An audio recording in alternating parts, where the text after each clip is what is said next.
Nous continuons notre exploration de ces fameuses dénominations géographiques complémentaires, ces noms qui vont s'ajouter, j'espère très rapidement demain, sur les étiquettes des corbières.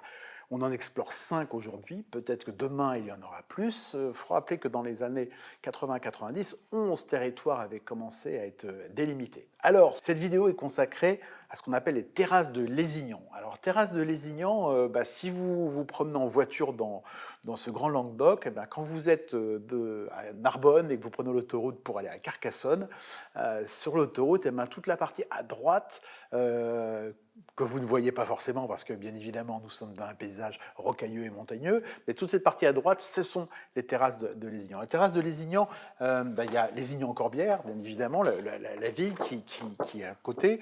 Il y a Luc-sur-Orbieu, pour citer, Cruscade, qui apparaît. C'est un grand plateau qui est entre Ornaison et jusqu'à Montbrun des Corbières. Alors ce plateau, il est original. Ce sont des terrasses fluviales qui ont été argilo-calcaires, puisque là, il y a l'Orbieu qui n'est pas loin avant de se jeter dans les confluences de l'Aube.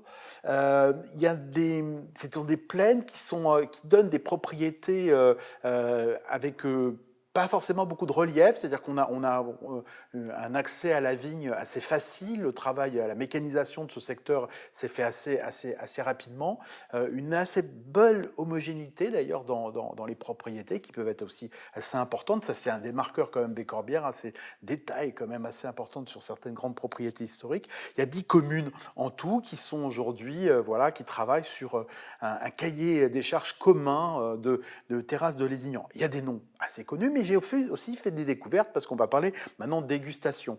Une très jolie découverte pour moi, c'est ça s'appelle Grain de Fanny, le rouge à Palabré.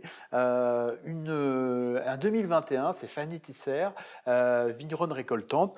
J'ai beaucoup aimé, déjà parce qu'il y a ce fameux marqueur, je vous en parle souvent, du Carignan.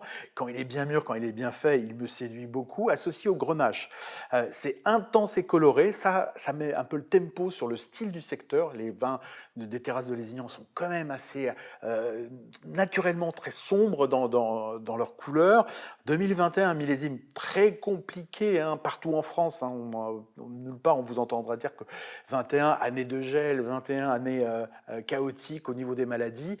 Donc pour faire des beaux vins en 21, moi ça m'intéresse parce que ce sont les marqueurs des grands vignerons, des très bons vignerons. Et là, le grain de Fanny, c'est très très joli. C'est en partie une macération sur le Carignan. C'est juteux, il y a une forme d'épaisseur que j'aime dans ces rouges solaires qu'on aime bien. C'est généreux, c'est belle concentration, j'ai marqué.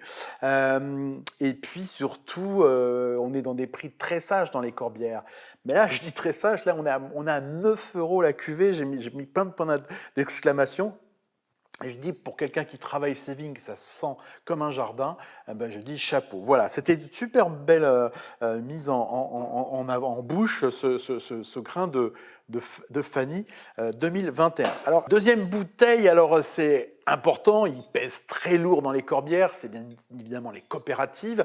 Et j'insiste sur le fait que la coopération, elle évolue, on la critique toujours, on trouve que ça évolue trop lentement, que l'intérêt des coopérateurs n'est pas toujours celui de l'intérêt du consommateur qui cherche des vins de très grande qualité. Ça bouge. Je peux vous assurer que pour déguster beaucoup de vins dans ces secteurs-là, ils ne s'endorment pas sur leur laurier, ils ne font pas que de petits prix. Ils se posent des questions. Et j'aime encore plus dans un secteur comme les Corbières, où il faut vraiment défendre cette appellation, les coopératives qui, plutôt que d'aller plutôt sur les IGP, sur les vins de cépage, ou sur une autre appellation, par exemple une grande appellation Languedoc, continuent à défendre leur identité de Corbière. Alors là, c'est chez les vignerons. Donc ça, c'est les vignerons de Lézignan. Très joli, joli habillage. Toujours un travail aujourd'hui. Les coopératives font un bon boulot. Un terroir des hommes, un vin. Ça s'appelle le L comme Lézignan. On est à 80% Syrah. Donc une proposition assez moderne dans le travail actuel de la coopération. Des notes framboisé, très spectaculaire. On m'a dit que ce vin a rencontré un succès fou, puisqu'en plus on est entre 8 et 9 euros, encore une fois des prix tellement accessibles.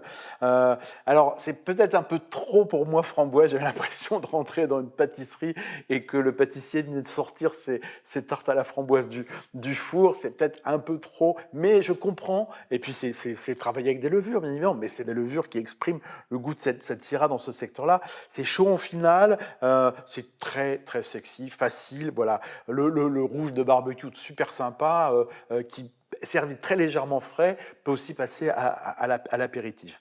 Donc voilà, ça c'est vraiment la production de coopérative sincère et de qualité.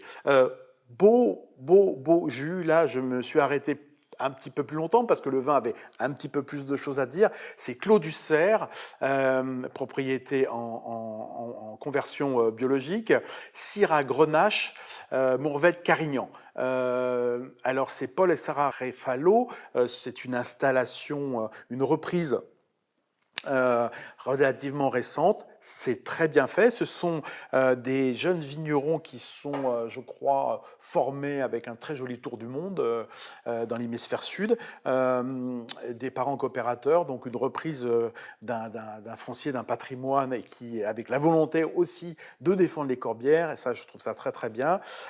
C'est très légèrement boisé, c'est en chair, c'est moelleux, c'est assez fort, c'est poivré. Et là, poivré, j'ai regardé un peu les notes, vous savez, pour ces fameuses dénominations des professionnels se penchent sur le style de ce secteur, et des notes d'épices et de poivre ont été retrouvées comme un marqueur assez présent sur pas mal de vins sur les terrasses de Lézignan.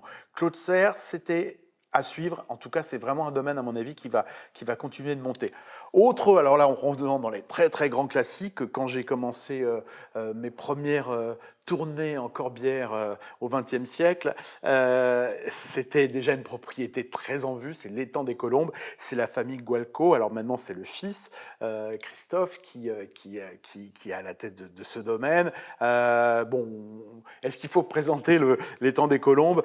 C'est vraiment très intéressant si on veut vraiment goûter les terrasses de Lézignan. C'est un domaine qui met en avant ce terroir-là depuis très longtemps, qui a aussi, ce qui n'est pas le cas de tous, brille d'une manière à peu près régulière sur les deux couleurs. Les blancs, on parlera dans une autre vidéo de la qualité des blancs. Alors là, ça va pousse très très loin les maturités. C'est des domaines qui aiment, voilà, historiquement défendre quand même des raisins de maturité. On est à la limite du pruneau, un peu dans les, mais surtout on va chercher, pourquoi on va chercher des tanins, ce qu'on appelle la maturité phénolique dans le milieu, c'est-à-dire que vraiment des peaux de raisins très très mûrs et qui en cuve, une fois qu'ils sont en cuve, une fois que la fermentation commence, relarguent des tanins très très soyeux, très très doux. Donc c'est vraiment la volonté d'aller chercher. Là on était dans 2019, millésime assez corsé aussi, de l'étang des Colombes. Autre domaine que je connais moins, domaine La Cendrillon. Alors pourquoi il m'a plu, c'est que c'est une vinification, il y a toujours un petit peu de bois en corbière, on aime bien, bon, même si on cherche, même si on fait moins boisé qu'avant, l'élevage en bois reste quand même très souvent dans les propriétés par petites touches ou même intégralement quand même le fil conducteur des élevages. Et donc quand on se fait un pas de côté, on va sur des contenants un peu plus neutres, entre guillemets, ben ça m'intéresse toujours parce que je me réapproprie un petit peu plus le goût du raisin travaillé. Et là sur le Cendrillon, la Cendrillon, c'est une cuvée qui est Syrah, Mourvèdre, très petit rendement et élevage en cuve béton. Voilà, donc ça c'est important, milieu plutôt inerte et long, 2 ans. 2 ans d'élevage. Alors, ça donne une aromatique pointue de la Syrah, un peu froide, un peu mordante, j'ai noté. La bouche est fine. Respect l'intégralité du raisin, c'est un marqueur que je dis souvent, douceur des tanins. Alors, pour le Cendrillon, j'ai terminé ma note de dégustation en me disant peut-être qu'il manque un petit grain de folie à cette Cendrillon. Peut-être, je ne sais pas, qu'elle rencontre un prince charmant qui va lui donner un petit peu plus de volume en bouche. Mais voilà, c'est très très honnête et c'est, je crois qu'en plus, il y a un changement à la propriété. En tout cas, dans l'organisation de la propriété, la vinification. c'est quelqu'un qui fait un peu ses premiers vins, qui signe véritablement vraiment ses premiers vins. Alors moi, j'encourage complètement Cendrillon. Voilà, après minuit, on peut continuer à déguster. Autre grand classique, je reviens sur mes pas et dans mes pensées quand je vois certaines étiquettes. Château Grand Moulin, Frédéric Bousquet, bah, j'ai connu voilà, le père et la famille avant. Son père Journal était une grande figure déjà des Corbières. J'ai retrouvé le même style, mais c'est un compliment, dans le même style, c'est-à-dire qu'il y avait toujours ce côté doux, un côté crémeux qui m'a toujours marqué dans les dégustations à l'aveugle que je faisais de Grand Moulin. Vraiment, vraiment une nuance douce et crémeuse, donc majorité de Syrah, si je ne me trompe pas. Et c'est peut-être, je sais pas, cette maturité les chercher, c'est ce terroir aussi où il y a des argiles, un petit peu plus d'argile, un petit peu moins peut-être de roches un petit peu saillantes qui font ressortir un petit peu les tanins.